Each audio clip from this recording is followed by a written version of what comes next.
Welcome back to my channel. Hari ini kembali lagi bersama saya Dedeki Official. Tentunya di real channelnya Dedeki. Hari ini Dede mau ngajak teman-teman di rumah atau kakak-kakak di rumah berwisata lagi di. Kalau sekarang sih wisatanya agak beda dikit gitu ya. Dari Jakarta saya ke Jawa Tengah, itu tepatnya di Candi Borobudur. Ya, keasikannya kayak gimana? Tetap di my channel. Saya mau beli tiket di tenda depan situ. Kalau tadi saya lihat sih di Google itu harganya sekitaran, kalau dewasa lokal itu harganya sekitaran 50-an gitu. Jadi berhubung pandemi, eh, kita harus mematuhi yang namanya protokol kesehatan. Yang pertama tadi dicek suhu, yang kedua kita disemprot kayak gini, dan baru deh beli tiketnya. Tapi kalau untuk sekarang mas nggak bisa sih naik ke Borobudurnya, jadi bisanya itu cuman di bawahnya doang, kayak ke museum, terus ke pokoknya keliling gitu kan. Terus kalaupun bisa naik ke lantai satunya itu katanya itu harus bayar lagi, ada namanya pemandunya gitu, sekitaran 100 ribuan gitu. Kita mau lihat tiketnya dulu ya. Wah, ini tempat kita beli tiketnya. Tiketnya berapa? Halo, permisi. Silakan di sebelah sini. Untuk berapa orang? Dua. 100.000.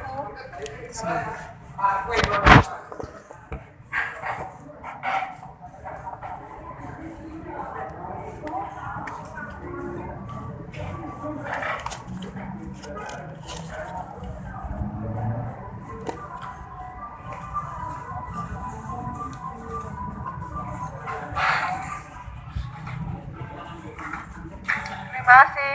Oke.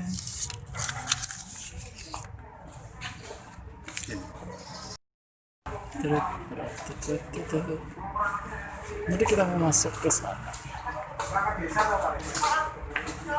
Masuk tiketnya di depan ya. Oke.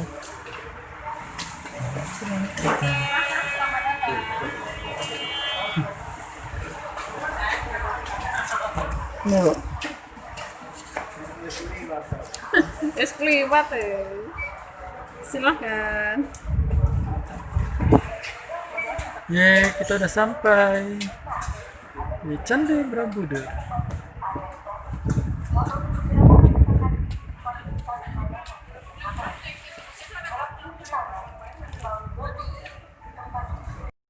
Kan kalau misalnya kita ikut rombongan, biasanya kalau ikut rombongan gitu 100 ribu, iya 100 ribu untuk 20 orang, berarti 100 ribu 20 orang, berarti per orangnya itu sekitaran 20 ribu doang. Cuman sekarang kan saya sendiri ya gitu, jadi ini kita mau kemana dulu, kemana dulu nih?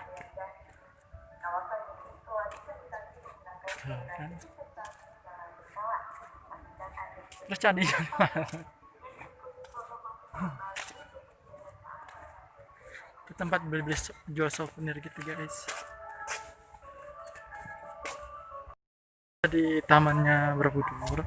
Sebenarnya sih bisa pakai sepeda gitu kan, atau yang pakai itu. Cuman sekarang saya mau jalan kaki aja sih, biar apa? Biar kayak eh, merasakan gitu ya, berpetualang di Candi Borobudur gitu. Sekarang kita mau jalan. Juga sih kalau jalan pakai masker gitu kan. Tuh. Anda berada di area kawasan aman COVID-19. Demi kenyamanan kunjungan Anda, pastikan Anda mengikuti protokol kesehatan guna mencegah penyebaran virus di sekitar Anda. eh karena corona, jadi kita nggak bisa naik ke atas sana. Biasanya kan kita, kalau biasanya kan naik ke atas sana, ke candinya. Kalau sekarang cukup di halaman candinya doang. Kalau misalnya bisa pun naik, itu harus menyewa yang namanya gate itu, atau pemandu naik ke atas itu maksimal 20 orang. Jadi 20 orang itu berarti termasuk dalam satu paket rombongan gitu. Tapi nggak tahu sih saya mau naik atau tidak. Coba nanti saya mau ke sana dulu, saya tanya. Ada yang rombongan masih kosong nggak gitu kan? Kalau misalnya ada kan bisa naik sampai atas ya kan?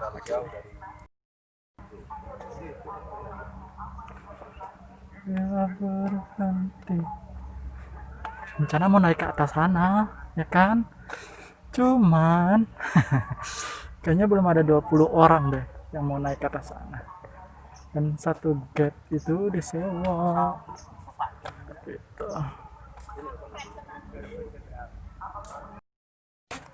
Oke, jadi sekarang saya ikut rombongan gitu sih. Jadi per orangnya kenanya 5.000. Kemudian tugas saya di area zona 1 itu adalah selain untuk menerangkan tentang objek wisata dan di Borobudur, dan itu juga kami harus mengawasi agar pelaksanaan protokol tetap di zona 1 bisa terlaksana dengan baik. Adapun protokol tetap tersebut tertera di sini. Yang pertama adalah bahwa jumlah pengunjung dalam waktu yang bersamaan tidak boleh melebihi kapasitas dari 140 orang. Untuk itu kami mohon maaf, mungkin nanti ketika kita di zona 1 waktu kunjung terbatas. Kemudian yang kedua, suhu tubuh. Jadi saya ikut rombongan, nah, mungkin dari Jakarta kayaknya. Kita naik ke atas sana. Oke.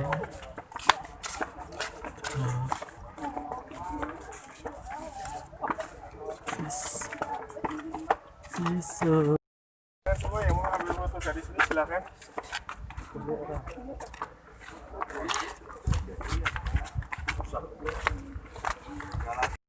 Kan naik ke atas ini tuh, dekat si Borobudur. Tapi nggak bisa naik ke atas sananya, cuman di halamannya ini doang. Halo Om. Ya silakan.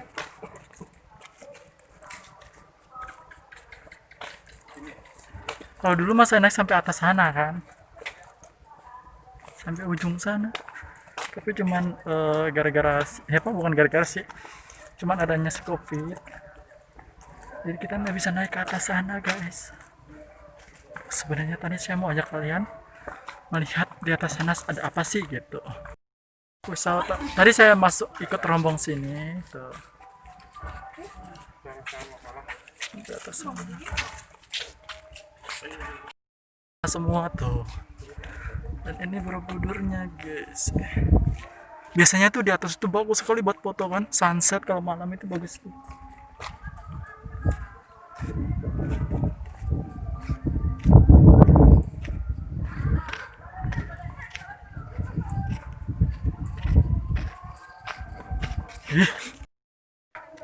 Maaf sekali jalannya. Beruburunya kan gede ya kan. Cara dulu kan belum ada semen ya. Terus kenapa bisa nempel-nempel semua batunya gitu ya? Ya enggak sih? Kebayang nggak? Dulu orang kerja kayak mana? Jadi sekarang kita keliling-keliling aja. Nggak bisa naik ke atas.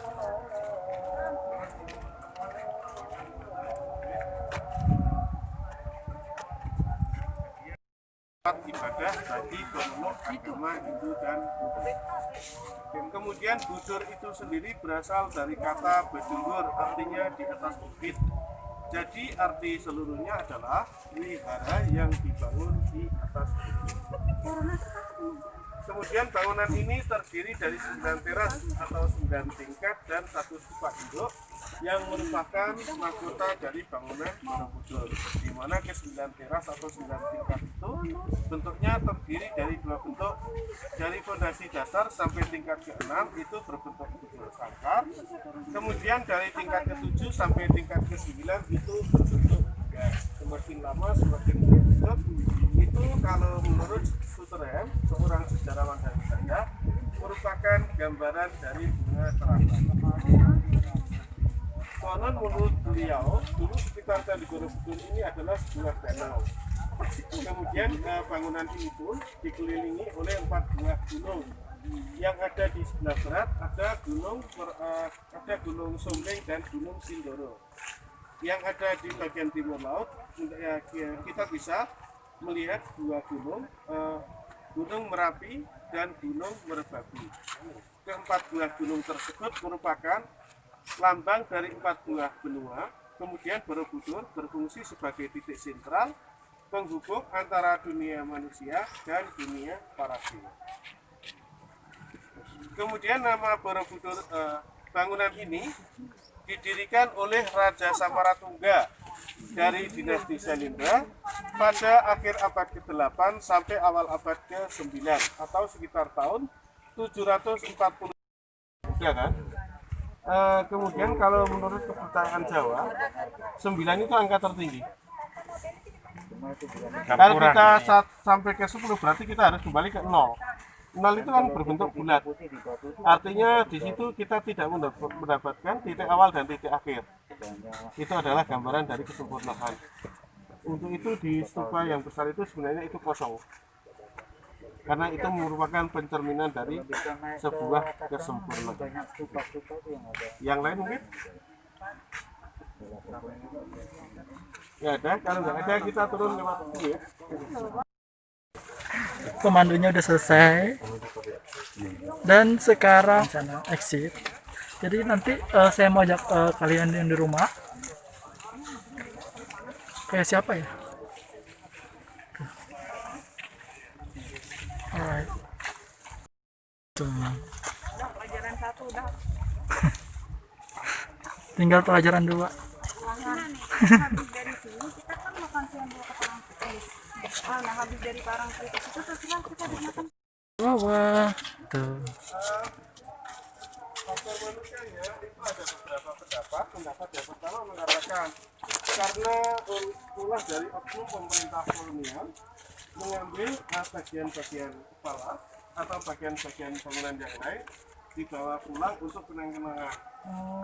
Pendapat kedua mengatakan itu karena Muslim action merujuk pada cerita Nabi Muhammad bahwa satu tidak boleh orang-orang Islam kemudian kepala-kepala satu juga gitu. Tetapi kalau itu alasannya mungkin kita bisa mengajukan pertanyaan balik. Nah, masyarakat Borobudur bahkan bahkan Jawa Tengah itu mayoritas kan pemeluk agama Islam. Kok selesai sampai di situ? Kalau misalnya itu keinginan kami atau niat dari perbuatan kami, tentu itu tidak akan bisa terbendung kan gitu. Mungkin pendapat yang lebih bijak adalah karena ulah orang-orang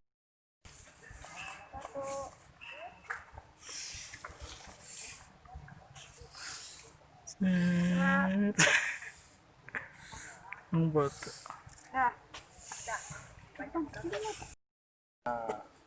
melanjutkan perjalanan lebih menyenangkan, bisa kembali ke rumah masing-masing dengan selamat dan kita bisa berjumpa lagi di Borobudur dalam kondisi Borobudur yang lebih baik.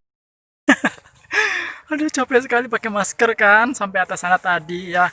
Dan sekarang saya mau ajak kalian lihat museum di Museum Borobudur, dan selesai itu nanti baru ada yang namanya kandang gajah ya. Sampai mana? Ikuti terus ya perjalanan saya di Borobudur kayak mana. Oke, tetap di my channel.